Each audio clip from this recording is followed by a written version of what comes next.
Aujourd'hui, je crois qu'on peut dire que nous sommes une association laïque, mais le faire, c'est d'abord l'affirmer aujourd'hui, c'est d'abord se positionner par rapport à l'islam, par rapport aux problématiques de l'intégrisme et par rapport aux questions de la radicalisation.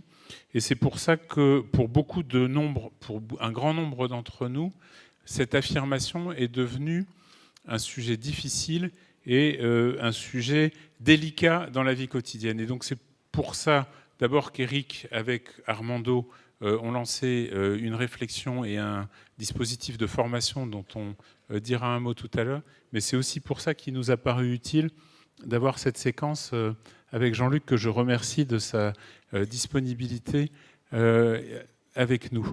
La règle du jeu, c'est que nous avons convenu avec Jean-Luc qu'il commençait par un exposé d'une demi-heure, 20 minutes, une demi-heure, on n'est pas nécessairement trop pressé, et que nous avions ensuite une période équivalente d'échange au cours de laquelle vous pourrez vous exprimer et bien sûr questionner Jean-Luc Poutier sur les sujets que vous souhaitez aborder.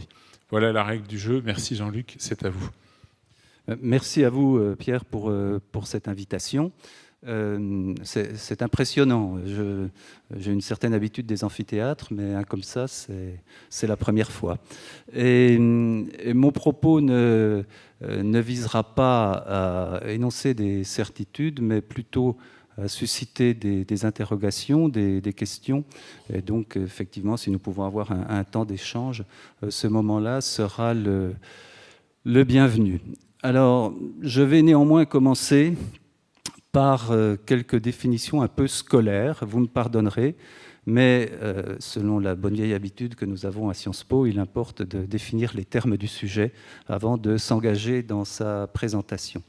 Et cela me semble d'autant plus nécessaire que, ayant pas mal voyagé et vécu un certain nombre d'années à l'étranger, j'ai eu l'occasion de me rendre compte que s'il n'existe pas, à mon avis, de modèle français de laïcité, nous exhibons souvent un modèle français de laïcité que nous aurions bien du mal à définir et à encadrer.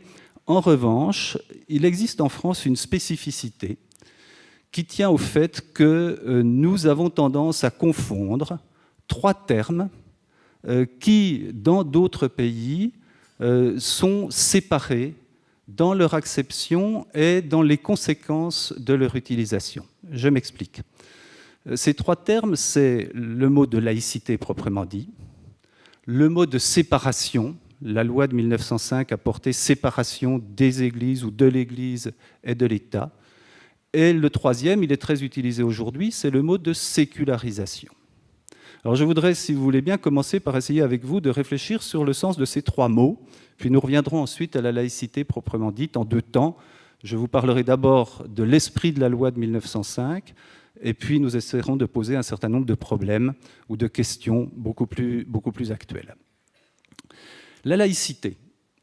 La laïcité, c'est souvent pris dans les débats politiques ou dans les commentaires journalistiques pour une notion juridique.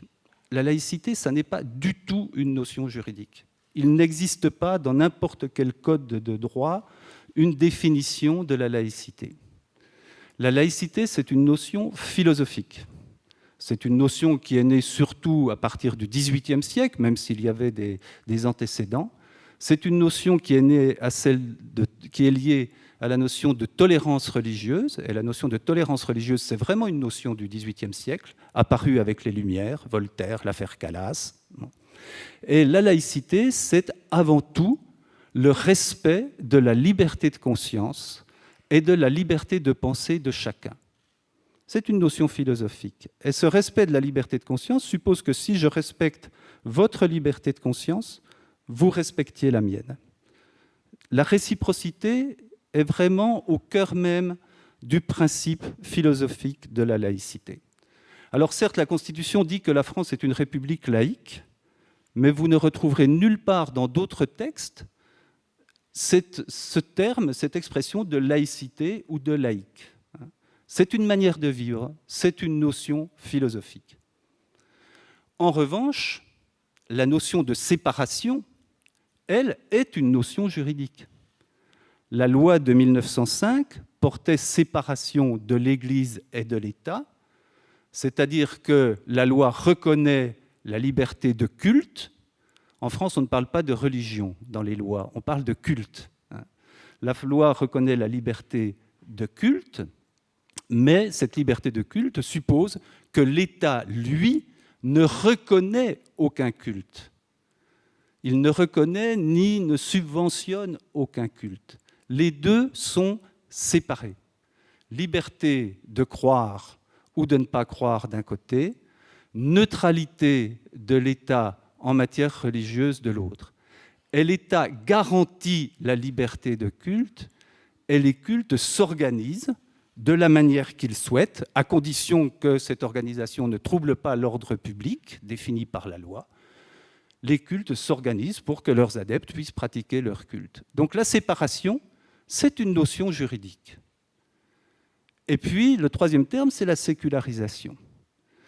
La sécularisation, alors on ne va pas remonter trop loin, et je vais m'en tenir à l'acception sociologique du terme, alors même que je préfère sa définition historique. Mais l'acception sociologique du mot de sécularisation signifie que les sociétés européennes, d'abord, et puis d'autres un peu ensuite, mais d'abord les sociétés européennes, se sont peu à peu défaites de l'emprise de la religion dans les relations sociales. Et cela, ça a commencé, en général on le date de la réforme protestante au XVIe siècle, mais on pourrait en discuter, mais peu à peu, depuis cette époque en tout cas, des pans entiers de la société se sont soustraits à l'influence de la religion. Et en particulier les institutions politiques. La France était une monarchie de droit divin avant la Révolution, c'est aujourd'hui une république laïque qui est soustraite à l'influence de la religion par une loi qui organise la séparation de l'Église et de l'État.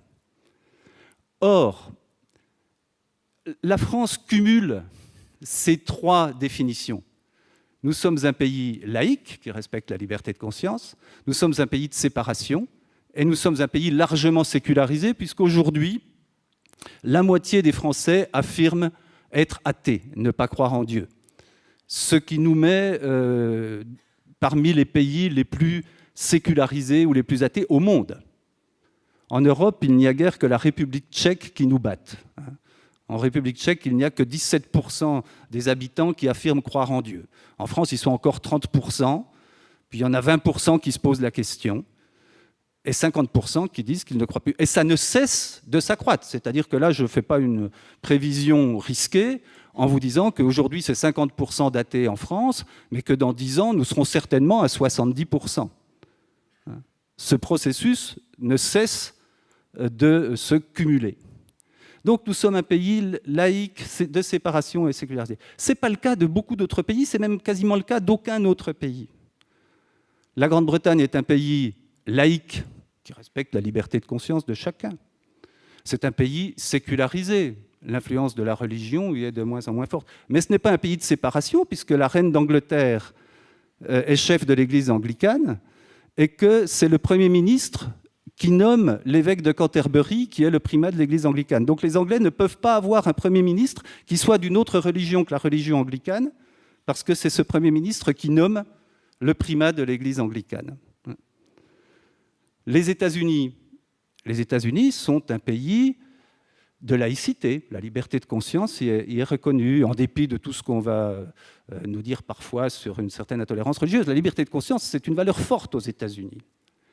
Les États-Unis sont un pays de séparation. Vous allez m'objecter le fait que le président de la République prête serment sur la Bible. Ça n'a rien à voir. Le premier amendement à la Constitution des États-Unis fixe très bien, et encore plus sévèrement qu'en France, la séparation entre l'Église et l'État. Mais les États-Unis ne sont pas du tout un pays sécularisé.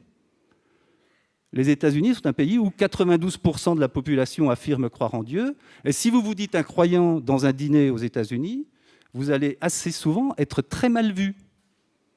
C'est pas bien. Alors que c'est l'inverse en France, en fait. Bon. Donc, nous pourrions prendre de nombreux autres exemples, mais j'insiste sur le fait que le cumul de ces trois caractéristiques, laïque, séparé et sécularisée qui existe pour la France fait que nous sommes, sur ce plan, un peu une exception. Et que nous avons tendance à mélanger les trois termes, les trois définitions, à mélanger la laïcité et la sécularisation. Nous sommes un pays laïque parce que les gens ne croient pas en Dieu. Mais non, pas du tout, ça n'a rien à voir. Nous sommes un pays laïque parce que nous respectons la liberté de conscience de nos concitoyens. C'est tout à fait différent. Alors, premier point que je voulais aborder de façon un petit peu plus détaillée, l'esprit de la loi de 1905. Sans cesse, on revient à cette loi du 9 décembre 1905 portant séparation de l'Église et de l'État. Contrairement à ce que certaines formations politiques d'aujourd'hui peuvent laisser croire ou entendre, la loi de 1905 est une loi libérale. Qu'est-ce qui s'est passé ? En France, jusqu'à la Révolution, la monarchie est une monarchie de droit divin. Il n'y a qu'une seule religion qui est reconnue, c'est la religion catholique.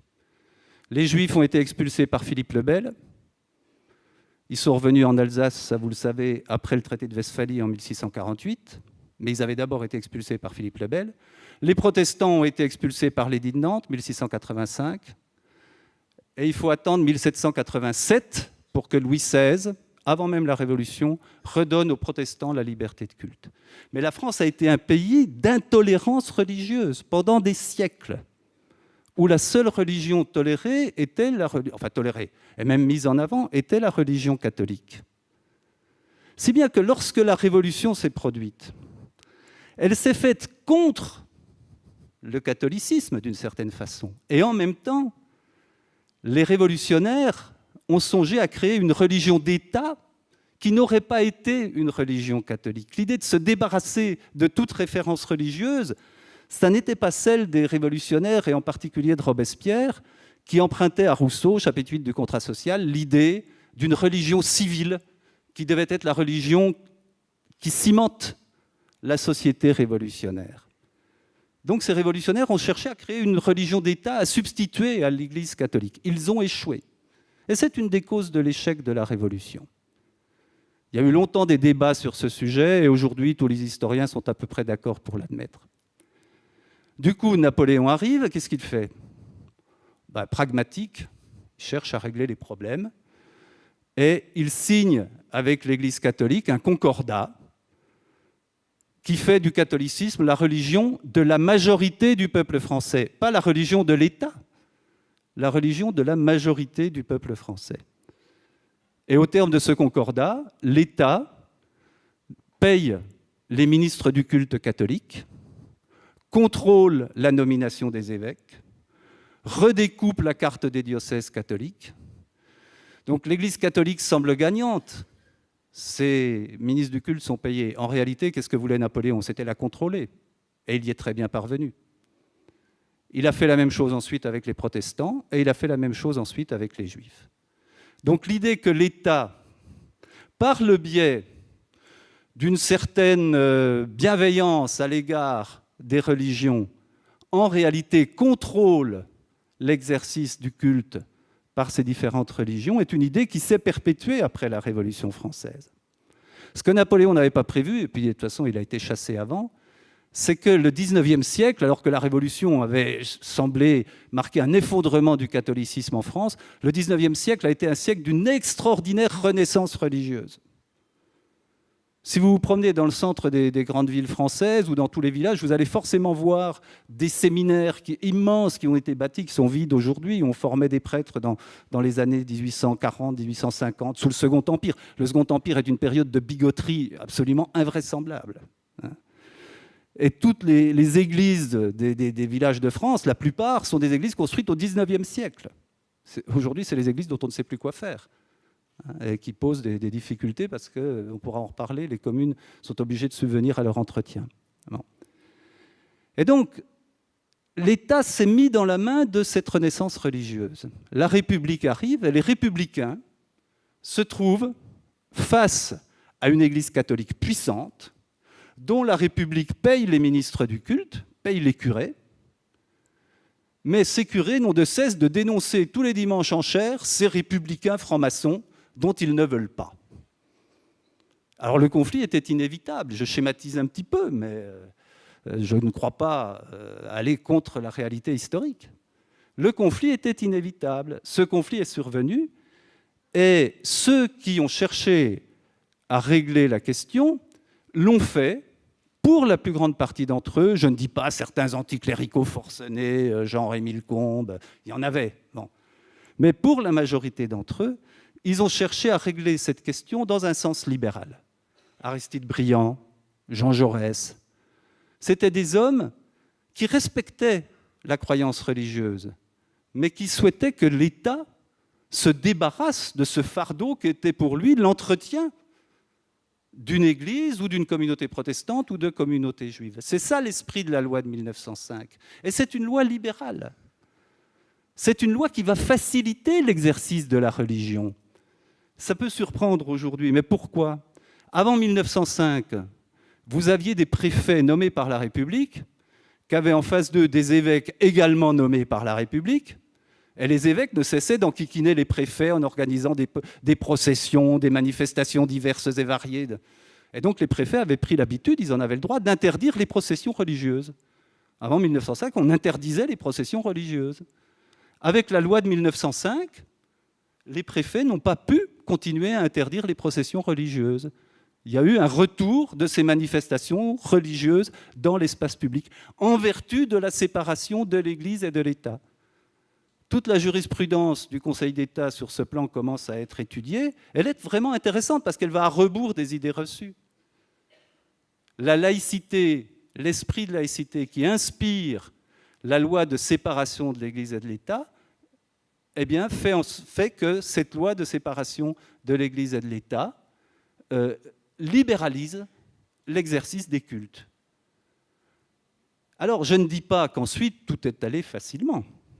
Il y a eu à régler un certain nombre de problèmes sur la propriété des édifices de culte, sur leur gestion, sur leur utilisation. Tout ça n'a pas été très simple. Et puis, la France est un pays anticlérical parce que le poids de l'Église catholique au XIXe siècle était tel que ceux qui ont eu à le subir sont devenus et ont transmis un esprit très anticlérical contre ces prêtres qui voulaient tout régler dans la société. Et donc, il a fallu trouver des accommodements. On dit que la loi de 1905 est immuable. Elle n'a pas cessé d'être modifiée dans un esprit de compromis. Le secteur dans lequel les conflits ont été les plus nombreux, c'est bien évidemment l'école. C'est le secteur scolaire, puisque l'Église a voulu garder les écoles qu'elle possédait et les élèves qui les fréquentaient, tandis que Jules Ferry, 1881-1882, avait créé l'école d'abord gratuite et obligatoire, et puis ensuite laïque. Ça n'est venu qu'après. Mais peu à peu, ces conflits se sont dénoués. Pour autant, il est un esprit qui n'a pas disparu, loin de là, et qui se retrouve aussi bien du côté anticlérical, républicain, forcené, je mets des guillemets, que du côté catholique un peu traditionnaliste, c'est l'idée qu'en fait, l'État devrait contrôler les religions, que l'État ne peut pas laisser les cultes s'organiser librement, la liberté de culte être une valeur commune partagée. Ce qu'on appelle ce gallicanisme, le fait qu'en France, sous l'Ancien Régime, le roi de France contrôlait l'Église catholique, ça s'appelle du gallicanisme. Ce gallicanisme, il est aujourd'hui aussi bien laïque que religieux. Et cette idée que l'État est légitime à intervenir dans l'organisation des religions, c'est une idée qui a perduré après 1905, alors que la loi de 1905 dit le contraire et instaure le contraire. Voilà les quelques mots que je voulais dire sur la loi de 1905. Alors, on franchit un siècle, 111 ans, et nous en venons à la situation d'aujourd'hui. Quelle est la situation d'aujourd'hui ? La France a réglé son problème de relation entre l'État et la religion avec une religion qui était une religion hégémonique, la religion catholique, et deux religions minoritaires, la religion protestante et la religion juive. Et comme je viens de le dire, au fil des décennies, les conflits se sont peu à peu atténués. Le dernier sur l'école a été réglé par Jack Lang et Monseigneur Cloupet en 1994. Et depuis, il existe des écoles catholiques privées sous contrat, mais aussi des écoles musulmanes privées sous contrat qui entrent dans le projet global de l'éducation nationale. Donc, l'esprit dans lequel les compromis ont été trouvés entre la République d'un côté et la religion la plus importante de l'autre, c'était l'esprit d'un compromis entre catholicisme et République. Et c'était assez logique puisque le paysage religieux était celui-là. Qu'est-ce qui s'est passé depuis, pas 50 ans, pas 40, pas 30, depuis 20 ans, à peine? C'est une extraordinaire diversification du paysage religieux. C'est-à-dire que vous avez eu le choc de deux processus. Le processus de sécularisation d'un côté, d'un pays dans lequel les gens qui croient en Dieu sont de moins en moins nombreux et seront de moins en moins nombreux. Un pays dans lequel beaucoup croient que la religion est un phénomène du passé.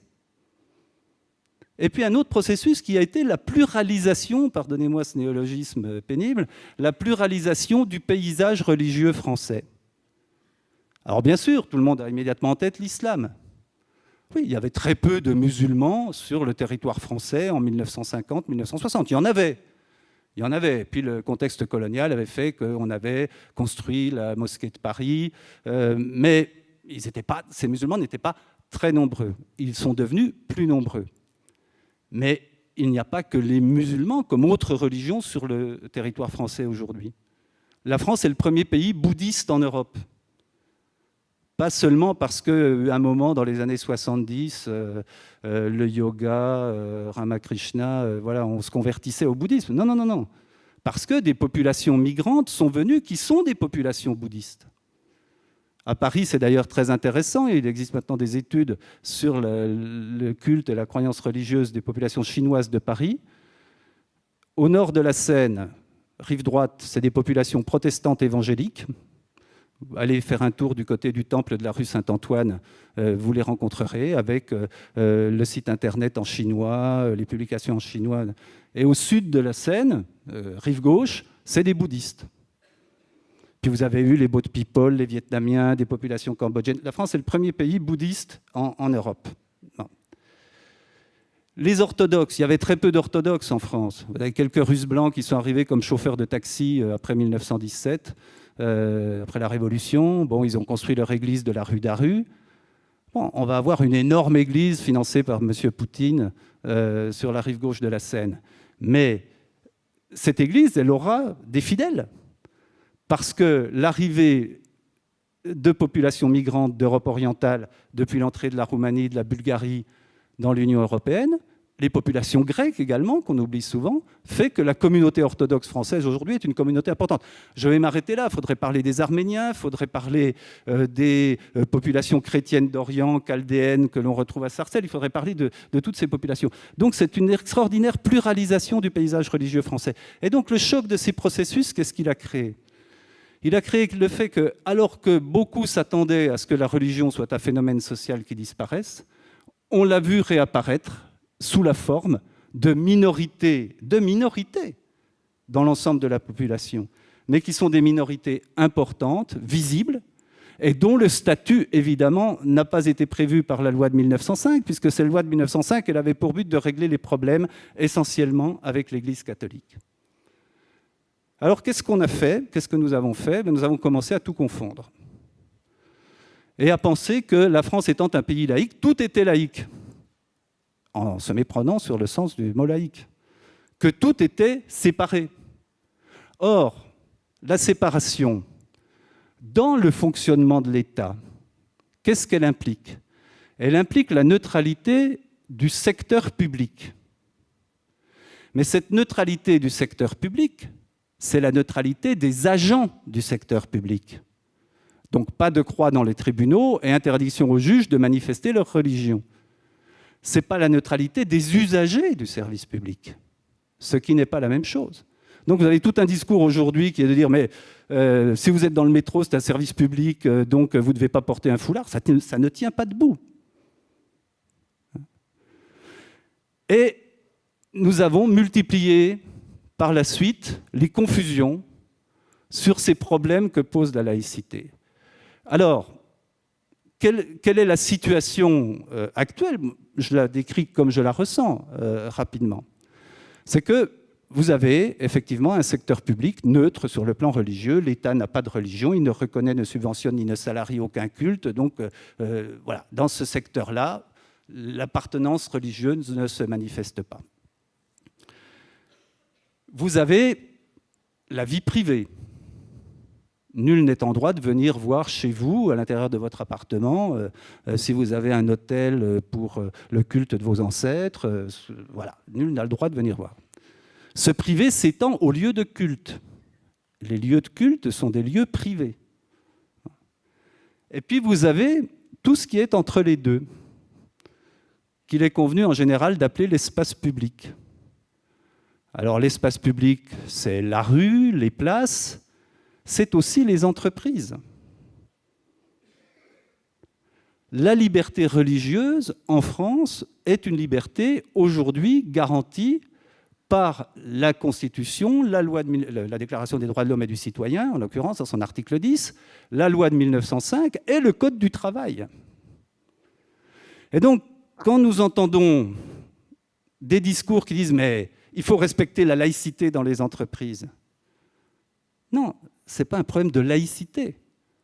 Il y a un problème qui est celui du bon fonctionnement de l'entreprise, par rapport auquel, effectivement, la manifestation d'opinion religieuse, politique, syndicale ou autre peut créer des difficultés.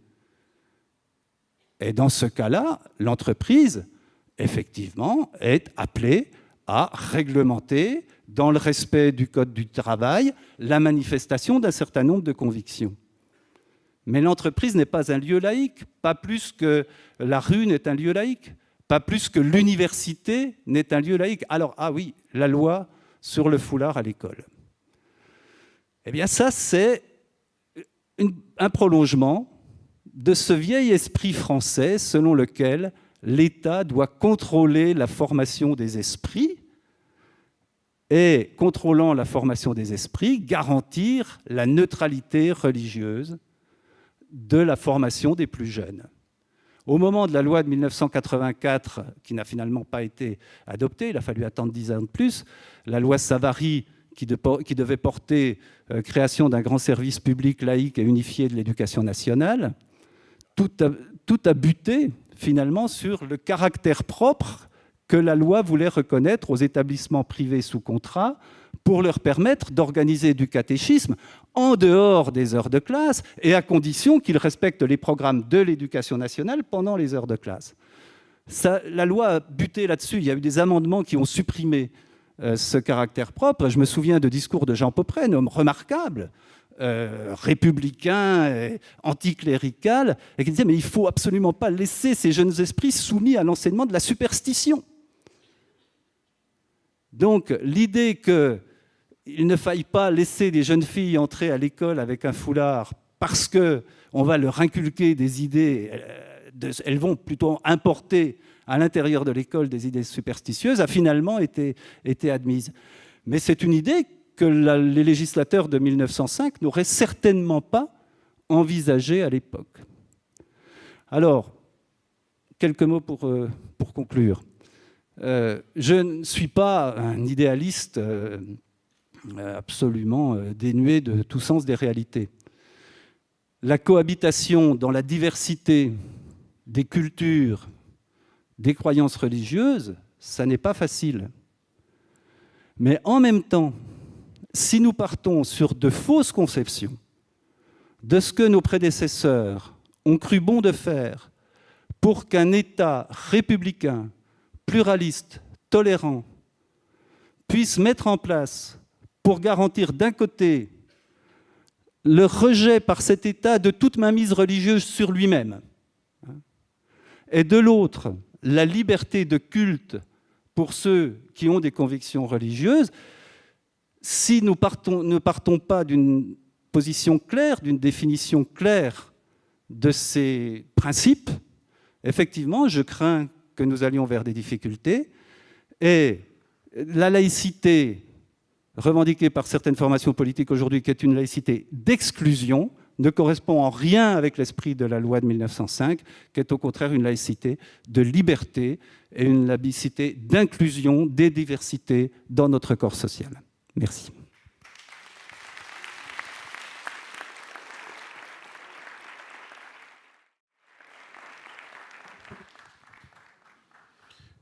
Est-ce que, avant Armando, quelqu'un a une question ou une contribution à ajouter pour démarrer notre débat?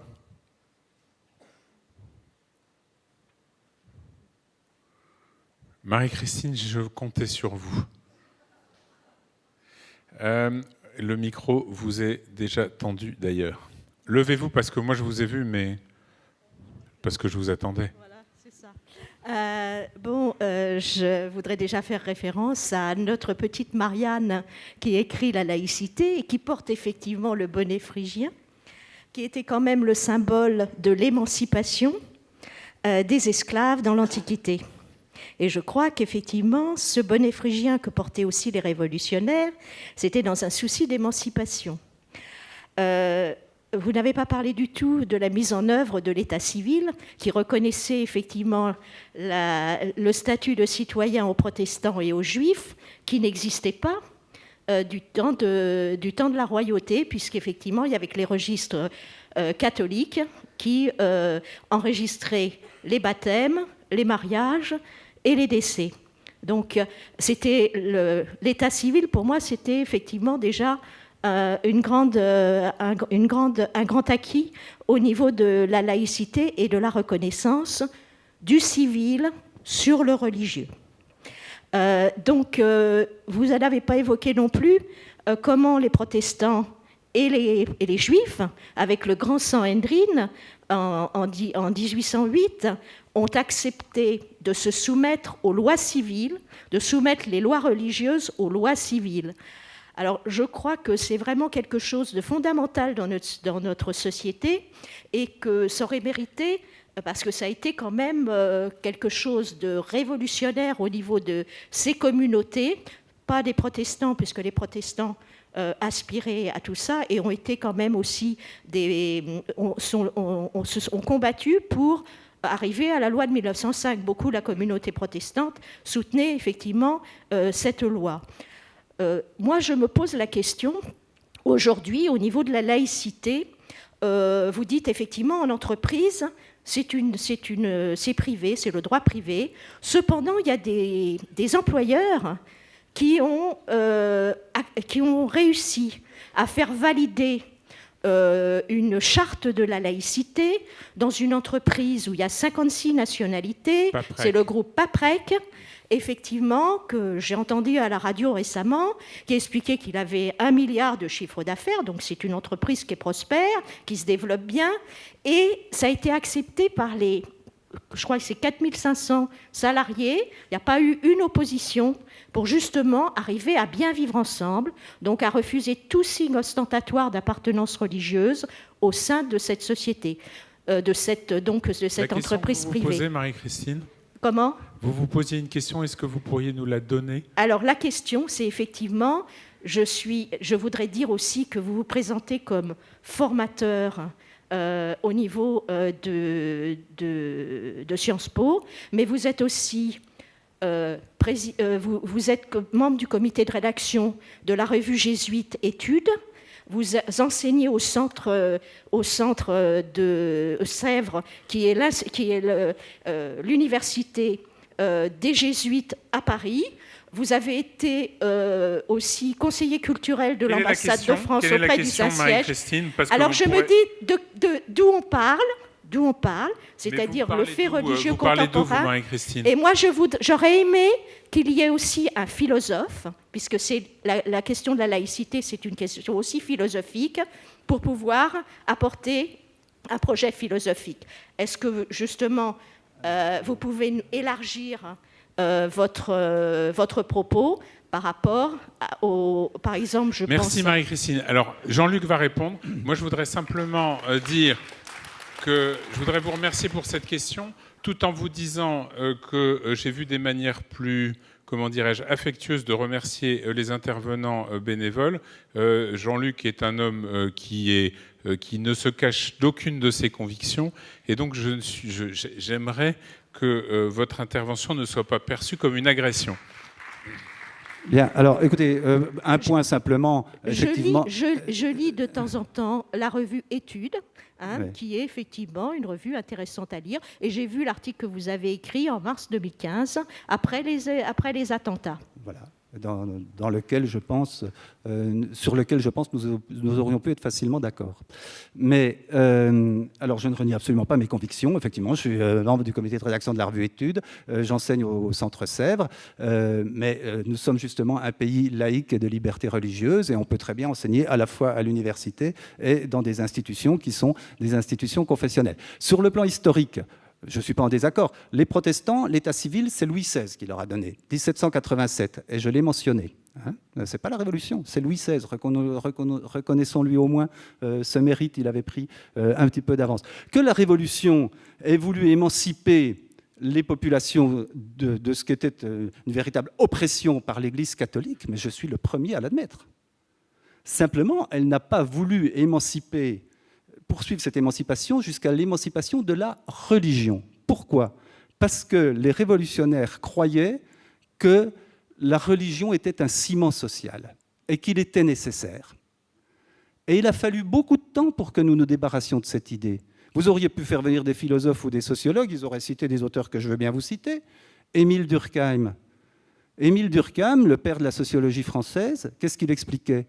Qu'une société dans laquelle il n'existait pas une forme de lien social donné par une croyance commune, c'était une société anomique, anomos, une société sans loi, une société qui se désagrégeait. Et Durkheim, il a parié sur la constitution d'une religion civile républicaine pour souder la société française, pour former le ciment de la société française. Je crois que, malheureusement, ce projet-là, en France, il a du mal à aboutir. Il existe aux États-Unis, il existe en Allemagne, il existe, j'ai passé beaucoup de temps en Italie, y compris, vous l'avez rappelé, comme conseiller culturel à l'ambassade de France près le Saint-Siège. Ça m'a donné un poste d'observation fort intéressant sur la situation italienne. Même les plus radicaux des anticléricaux italiens admettent que le catholicisme leur a fourni, moi je ne suis pas forcément d'accord, leur a fourni culturellement ce qui a soudé peu à peu leur société. Les Italiens ont réussi à faire admettre, c'est quand même incroyable, par la Cour européenne des droits de l'homme siégeant en session plénière, que le crucifix n'était pas en Italie un symbole religieux, mais le symbole de la nation italienne. On va peut-être prendre une autre question ? Oui. Je propose qu'on change de registre. Olivier, vous pouvez donner un micro à Olivier, pas seulement parce qu'il a 50 ans aujourd'hui, mais parce que Olivier est... Allez-y, applaudissez-le. Olivier est dans les dirigeants d'Aurore, le premier à avoir posé l'année dernière, lors d'une réunion de l'Assemblée générale, la question justement des difficultés auxquelles il était confronté dans la vie quotidienne des centres dont il a la responsabilité, les difficultés en lien avec l'expression du fait religieux. Olivier, est-ce que tu pourrais remettre ce débat, s'il te plaît ? Merci Pierre. En fait, j'ai plusieurs questions, et puis après je reviendrai effectivement à la façon dont, dans les services et au regard d'une population jeune sur l'insertion, nous avions collectivement assez porté la question au niveau du conseil d'administration il y a 2 années et lors de l'Assemblée générale. Je voulais juste faire un retour finalement sur ce qu'on disait ce matin à travers la notion de délégation de service public, parce que ce que j'entends là m'interroge finalement sur la question qui nous intéressait ce matin, de savoir quelle était notre mission, est-ce que nous étions ou pas délégués de service public.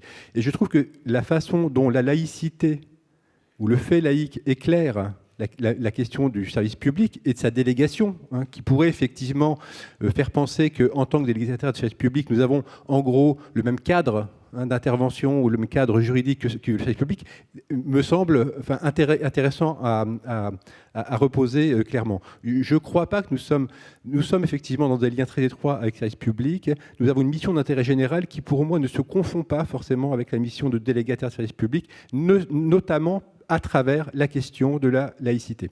Ça, c'est le premier point. Le deuxième point qui m'intéressait, du coup, dans votre intervention, c'était la question un peu plus, très d'actualité, finalement, de la globalisation des échanges, des flux migratoires, de la notion de territoire, qui me semble extrêmement fondatrice, de la notion de culture, de la notion de coutume, de la question religieuse, et comment effectivement aujourd'hui cette globalisation, à travers ce pluriculturalisme, modifie effectivement la question de l'espace public et son appropriation et de sa revendication identitaire. Ça, c'est mon deuxième point.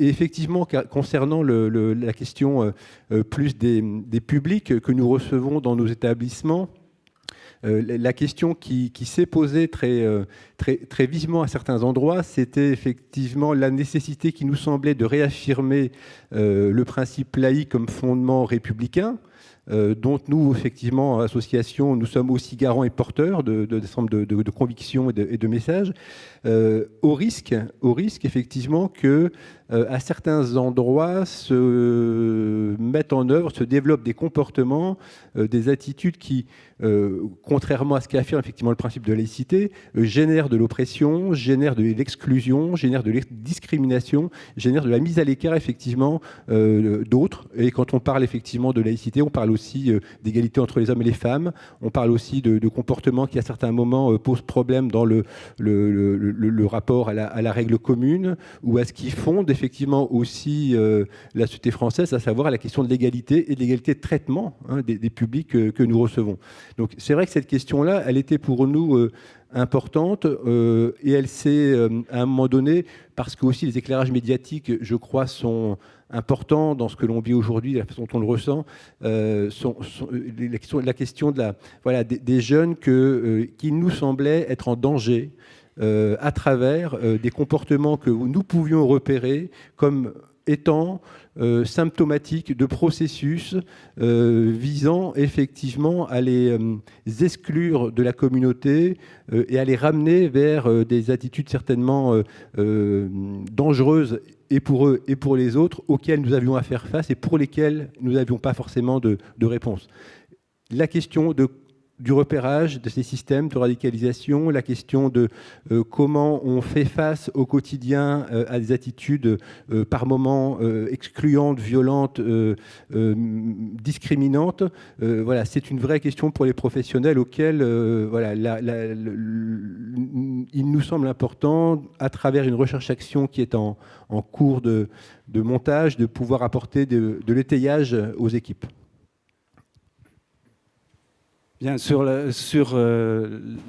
votre troisième question, n'ayant pas été confronté directement à ces situations, parce que c'est vrai que moi j'ai été confronté à l'expression de convictions religieuses dans le cadre de cours que j'ai pu donner à Sciences Po par exemple, où des étudiantes viennent voilées, ce sont des étudiantes voilées, mais nous enseignons dans des conditions extrêmement confortables.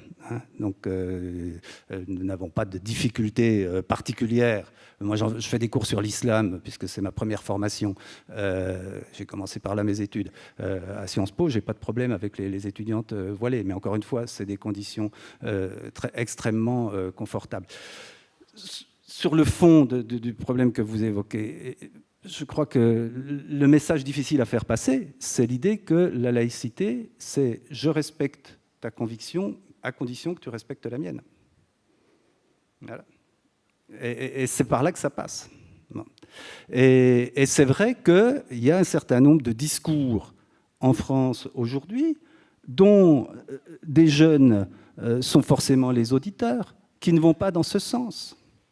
Et une espèce de radicalisation, de braquage contre l'idée de laïcité, parce que cette laïcité est vue comme excluante et pas du tout comme incluante.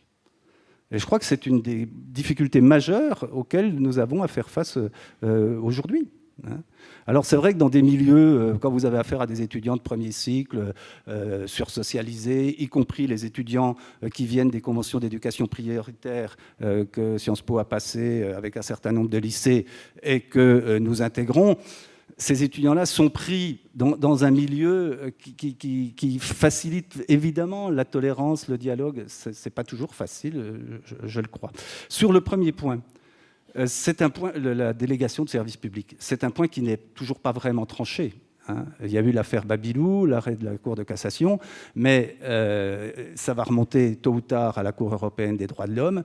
Et en quel sens une décision sera prise et quelles en sont les conséquences, moi je ne me risquerais pas à le dire aujourd'hui, d'autant plus que ces deux décisions de la Cour de cassation étaient contradictoires.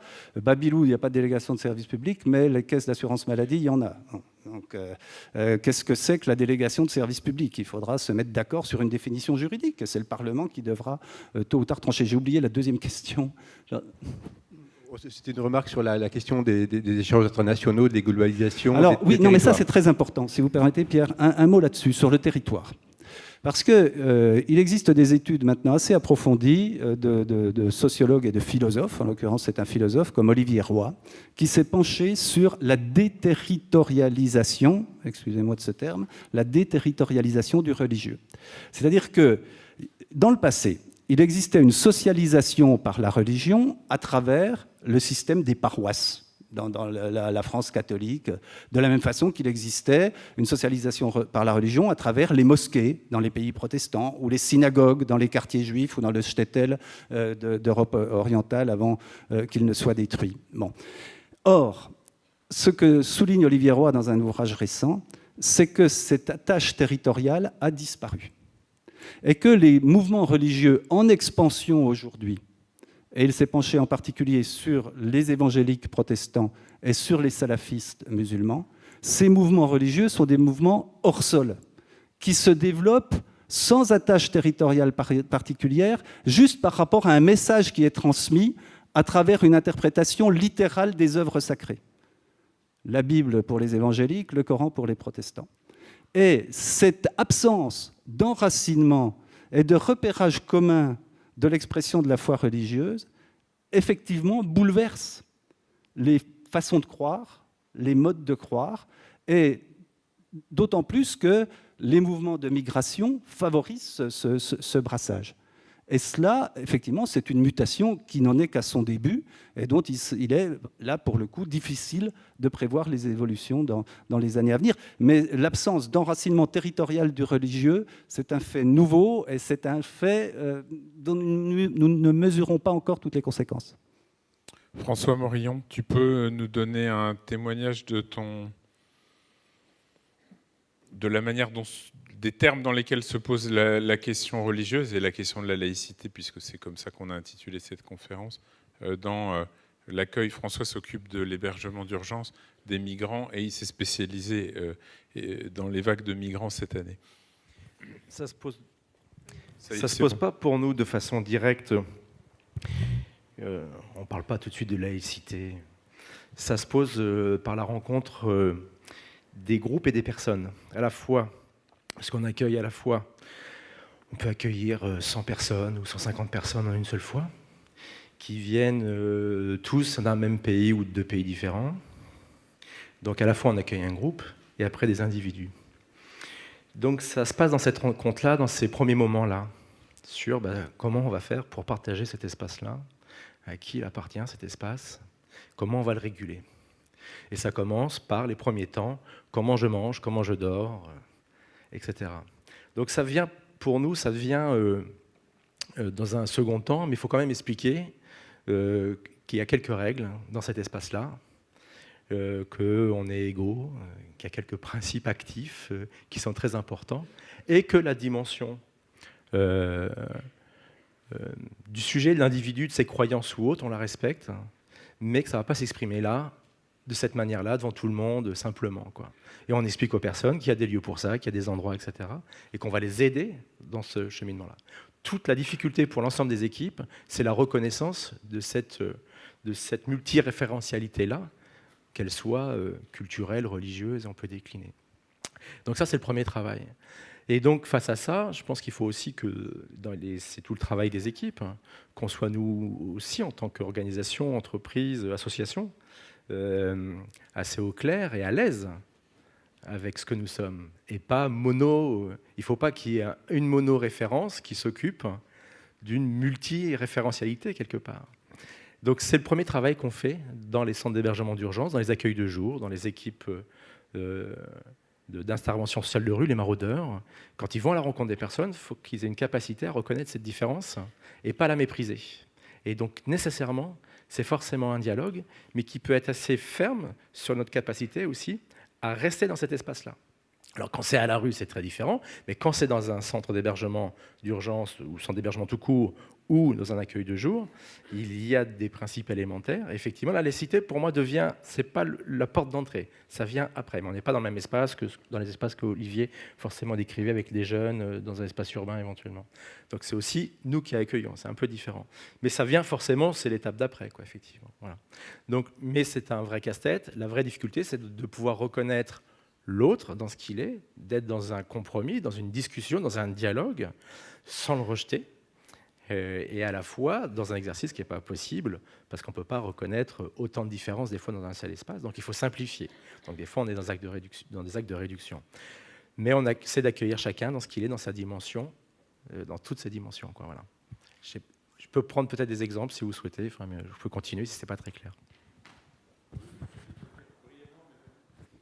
Tout simplement, c'est que dans le rapport homme-femme, est-ce qu'on dit bonjour tous de la même façon? Bah oui, effectivement, quand quelqu'un arrive, qui vient, on serre la main, on dit bonjour madame, bonjour monsieur, etc. Voilà, il y a des codes à avoir, et puis on apprend à lire cette société, à les accueillir. L'idée, c'est d'accompagner toutes ces personnes.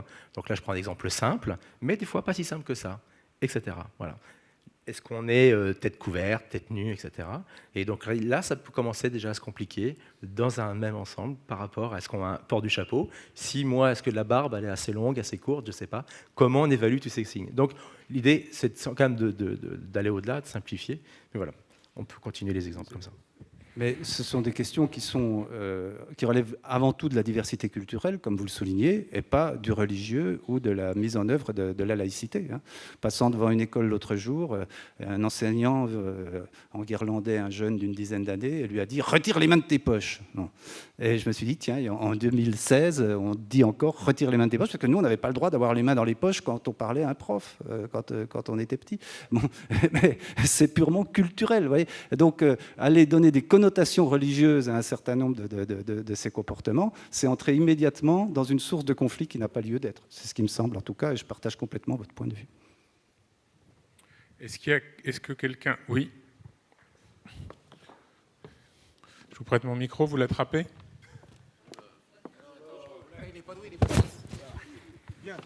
Merci Pierre. D'abord, je voulais vous remercier d'être là. Je voudrais vous remercier d'être là, et tout ce que vous avez dit est extraordinaire. Cela étant, je voudrais simplement, je serai bref, poser une question. Je vais essayer de synthétiser ce qui m'anime. C'est qu'aujourd'hui, vous l'avez très bien relaté, la séparation, etc. Or, il y a une confusion permanente qui, à mon sens, est très bien entretenue. Il y a une instrumentalisation du fait religieux, et cette instrumentalisation se concentre sur une religion en particulier. Alors, la question, simple, pourquoi et au bénéfice de qui? Alors, si vous me demandez pourquoi aujourd'hui, je traduis votre question, l'islam en France est une religion qui soulève tant de polémiques, je vous répondrai que pour moi, l'origine historique de cette question, elle est double. Il y a un antagonisme ancien entre le catholicisme et l'islam. On ne va pas remonter aux croisades, mais il a existé et qui s'est perpétué à travers des générations et des générations.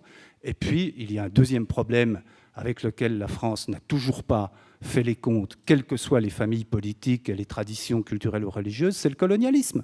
Bon, voilà. Et donc, nous continuons à vivre les conséquences, les séquelles de la situation coloniale, et nous n'arrivons pas...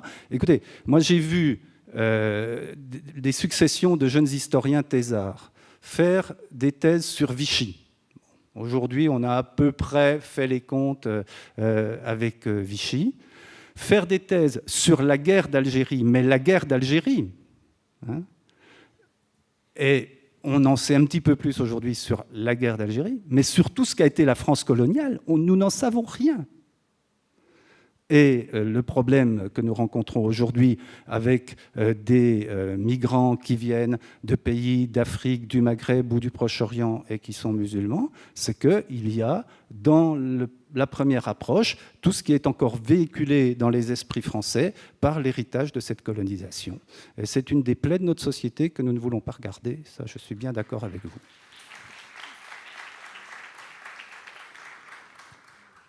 On peut dire un mot du sujet de la radicalité et de l'intégrisme, parce que je pense que c'est aussi une question qui fait écho à celle qui vient d'être posée et qui vous permettra de compléter la réponse.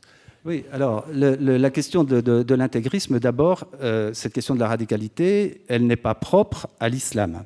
Bon, elle s'exprime plus violemment peut-être aujourd'hui chez certains jeunes musulmans, mais n'oublions pas qu'au moment de la projection de La dernière tentation du Christ de Martin Scorsese, c'est des catholiques qui ont mis une bombe dans un cinéma de Saint-Michel et qui ont fait 2 morts. Hein. Bon, donc la radicalisation, d'après les sociologues qui s'intéressent à cette question, elle est d'abord le fruit d'une sécularisation qui crée un vide de référence, qui crée un vide d'appartenance, et il existe toutes sortes de façons d'essayer de combler ce vide. Alors ça peut être dans la consommation effrénée, ça peut être dans la passion pour la musique, ça peut être... Et à un certain moment, certains jeunes vont se trouver récupérés par des organisations religieuses qui ont un caractère sectaire. N'ayons pas peur des mots. Ça fonctionne comme des sectes. De la même façon qu'il existe un mouvement traditionnaliste, extrémiste catholique qui fonctionne, Civitas, qui fonctionne comme une secte, qu'il existe des minorités juives aujourd'hui en France, Lubavitch, qui fonctionnent comme des sectes, qu'il existe des minorités musulmanes qui fonctionnent comme des sectes. La France a un arsenal juridique contre les sectes qu'aucun autre pays n'a en Europe et même dans le monde. Vous savez que régulièrement, nous sommes dénoncés au Congrès des États-Unis comme un pays qui porte en permanence atteinte à la liberté religieuse. Pourquoi ? Parce que nous faisons des procès à l'église de Scientologie. Non. Voilà. Donc, je pense qu'il existe tous les moyens juridiques possibles pour lutter sur le plan juridique contre cette radicalisation. Sur le plan social, c'est un autre problème. Parce que ça veut dire que c'est un problème d'insertion, c'est un problème de dialogue, c'est un problème de place de ces jeunes dans la société d'aujourd'hui. Et là, c'est vous qui pouvez apporter la réponse, ce n'est pas moi qui peux le faire. Est-ce qu'il y a une dernière question ou remarque ? Armando ? Tu veux mon micro, Armando ?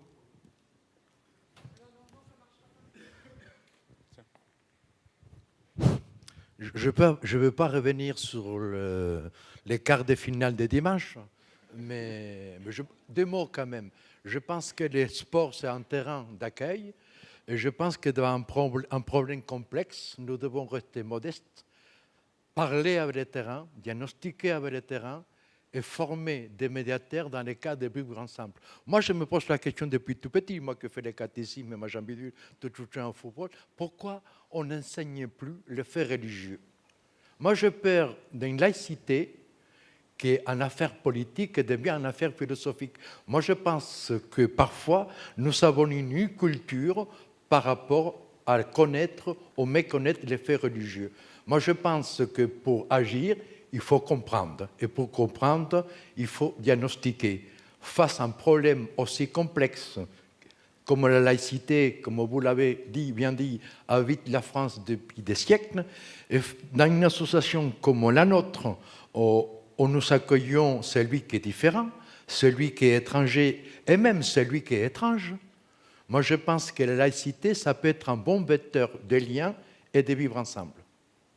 Alors, sur l'enseignement du fait religieux, un mot rapide. Il se trouve, mais là je crois que c'est vraiment, écartons la théorie du complot, la faute à personne, que les réformes successives des programmes scolaires ont fait que ce qui quand j'étais enfant, faisait que nos enseignants, au moment de l'enseignement des guerres de religion, nous expliquaient la différence entre un catholique et un protestant, et donc nous donnaient une teinture sur ce qu'était la religieux. Ce qui permettait cela, en littérature, en histoire, en philosophie, a disparu des programmes, sans que personne ne le veuille vraiment, tout simplement parce que il est apparu au fil des années que la religion était un phénomène qui n'existe plus. Et aujourd'hui, dans le secondaire, on n'enseigne plus les guerres de religion. Donc, il faut attendre l'université pour qu'un étudiant, éventuellement, apprenne ces questions-là. Alors, il y a eu plusieurs rapports. Ça a commencé je ne vais pas vous refaire toute l'histoire. Ça a commencé en 1989 dans l'Académie de Besançon avec Philippe Joutard. Ça a été repris ensuite par Régis Debray en 2002 à la demande de Lionel Jospin. Plusieurs rapports sur l'enseignement du fait religieux. Ça fait 30 ans qu'on ne bouge pas. Nous n'y arrivons pas. Mais pourquoi ? Parce que nous voulons isoler le fait religieux des autres faits sociaux. Non, c'est un fait social parmi d'autres. Donc l'enseignement du fait religieux, il doit être intégré à l'enseignement de l'histoire, à l'enseignement des sciences naturelles, pour combattre les créationnistes qui se manifestent dans les cours de biologie en première ou en terminale. Il doit être enseigné par le biais de la philosophie, par le biais de la littérature. Mais pourquoi avons-nous pensé que isoler cette question du reste des faits sociaux permettrait de résoudre les difficultés qu'elle pose? C'est absurde. Je vous propose comme dernière question, une question de notre ami réfugié afghan. Merci. Ça, c'était pour Marie-Christine qui juge nécessaire, sans se présenter, de dire de où on parle. Samir Barwalier, je suis chef de service au pôle accueil santé précarité et je suis notamment représentant du personnel CFDT section cadre. La question que je voulais poser, vous avez parlé tout à l'heure de Babylou et vous n'avez pas risqué en fait de donner un pronostic par rapport à comment ça va finir cette histoire. Moi, je voulais juste, j'interroge l'expert qui, à savoir vous, est-ce qu'on constate une espèce d'émergence en fait de nouvelles revendications, dans le monde du travail, au niveau une nouvelle revendication religieuse dans le monde du travail. Est-ce que en ce moment il y en a plus, il y en a moins, voilà. Alors, si vous regardez le dernier rapport du Haut Conseil de la laïcité d'il y a 10 jours, il vous montrera que la situation est relativement stable, et donc que ça ne bouge pas beaucoup. Mais il y a une instrumentalisation d'un certain nombre de ces phénomènes. On a cité M. Petit-Huguenin et l'entreprise Paprec. M. Petit-Huguenin a fait voter une charte par ses salariés pour la laïcité à l'intérieur de son entreprise. Cette charte est contraire au Code du travail. Il le sait très bien, j'en ai parlé avec lui. Il le sait parfaitement. Qu'est-ce qu'il attend ? Il attend que quelqu'un porte plainte contre lui pour qu'on porte l'affaire devant les tribunaux et qu'une fois de plus, on crée un sujet de conflit là où il n'y en a pas. Alors, moi, j'ai plus confiance en Jean-Louis Bianco et aux observations qui sont faites par le Haut Conseil de la laïcité. Claude Guéant, quand il était ministre de l'Intérieur, avait proposé une loi sur la laïcité en entreprise, 2011, à la suite d'un rapport du Haut Conseil de l'intégration, qui proposait qu'on définisse plusieurs notions de l'espace public. Même Guéant a fini par y renoncer, parce qu'il s'est rendu compte que ça aurait été une cause de conflit inutile. Donc, ayons plutôt confiance dans ce que font des organismes comme le Conseil de la laïcité de Bianco que dans des provocations qui, à mon avis, ne servent ni les uns ni les autres. Allez-y.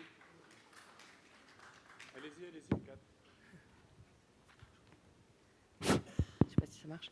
Bonsoir. Dans la suite de Florence, Pôle Urgence, dans la suite de ce que disait François Morillon, je voulais juste apporter quelques précisions sur donc moi, je suis directrice de centres de migrants, donc 4 centres de migrants. Et pour vous donner un exemple, on est en période de Ramadan. Donc, il y a 2 services supplémentaires de repas, un à 22h, un à 2h du matin. Donc ça oblige les équipes aussi à se mobiliser davantage. Parmi les équipes, il y a beaucoup d'arabophones puisqu'ils nous aident dans ces centres. On a recruté beaucoup d'arabophones pour prendre en compte les populations. Et donc eux-mêmes vivent le jeûne, sont plus fatigués, etc. Et donc on doit aussi prendre en compte toutes ces réalités dans un centre. La laïcité, c'est quelque chose qu'on essaie d'expliquer à nos résidents, mais c'est un concept qui est extrêmement compliqué à expliquer. On s'est trouvé à quelques-uns, avec Abdoulaye qui est avec moi, à côté de moi, à essayer d'expliquer à des Afghans issus de régions principalement talibanes le concept de laïcité, et avec des mots simples et un vocabulaire encore réduit, puisque c'est la découverte de la langue, c'est extrêmement compliqué. Voilà. Et il faudrait pourtant que ces personnes, quand elles sortiront de nos centres, puisqu'un jour ils auront des papiers, des titres de séjour, etc., et qu'ils iront un petit peu partout en France, dans des entreprises, il faudrait qu'ils comprennent que la manière dont ils vivront à l'extérieur de nos centres, où on prend en compte vraiment de manière très forte le fait religieux. Le soir, aux horaires normaux, il y a entre 6 et 10 personnes qui mangent, et les autres mangent à 2h du matin et à 22h. Et donc, si vous voulez, il faut aussi, quand vous parlez de diversité, il faut aussi que nous-mêmes, on puisse être en situation d'accompagner les personnes et de leur faire découvrir aussi une autre forme de diversité. Voilà. Donc, on parle aussi de Noël, mais justement, comme vous disiez, comme d'un fait culturel et non d'un fait religieux. Alors, si je peux me permettre de renvoyer sur ce que vous évoquez à un documentaire qui a été diffusé sur France 3 et qui s'appelait « Français, d'où nous venons ». Ce documentaire formidable qui doit être encore disponible sur Dailymotion ou YouTube, montrait comment ces questions se sont posées en France depuis qu'il y a des migrants en France. Elles sont plus compliquées peut-être aujourd'hui, mais il y avait, je me souviens, tout un passage sur les migrants polonais dans l'entre-deux-guerres, dont beaucoup sont repartis, n'ont pas fait souche en France, parce que leur façon de vivre le catholicisme a été rejetée par la société française. Et donc, ils sont rentrés. Donc, ce problème, aujourd'hui, le mot intégration apparaît comme un mot contraignant. Et c'est vrai qu'il l'est. Quand vous venez d'une autre culture et que vous devez petit à petit assimiler des codes qui ne sont pas les vôtres, je pense que pour n'importe qui d'entre nous, c'est très compliqué. Encore, moi, j'ai vécu à l'étranger, encore une fois, dans des conditions très confortables, mais même dans des conditions confortables, c'est pas facile. Donc, cette prise en compte de la diversité, il me semble que c'est un problème d'éducation. D'abord, un problème d'éducation, et que ça commence avec les tout-petits. Il me semble sur ce plan qu'aujourd'hui, à l'école, un gros travail est fait quand même pour que, quand des personnes qui sortiront de vos centres se trouveront dans la société française, ils ne soient pas perçus comme des ennemis, mais comme des personnes que nous sommes en position d'accueillir. Mais encore une fois, je ne suis pas complètement détaché des réalités et je sais bien que ce n'est pas facile. Est-ce qu'on peut considérer que la réponse à cette question, avec toute la détermination affichée par Florence, est le mot de la fin sur ce sujet sans fin de la laïcité? Si tel est le cas, je vous demande de remercier Jean-Luc de vos applaudissements.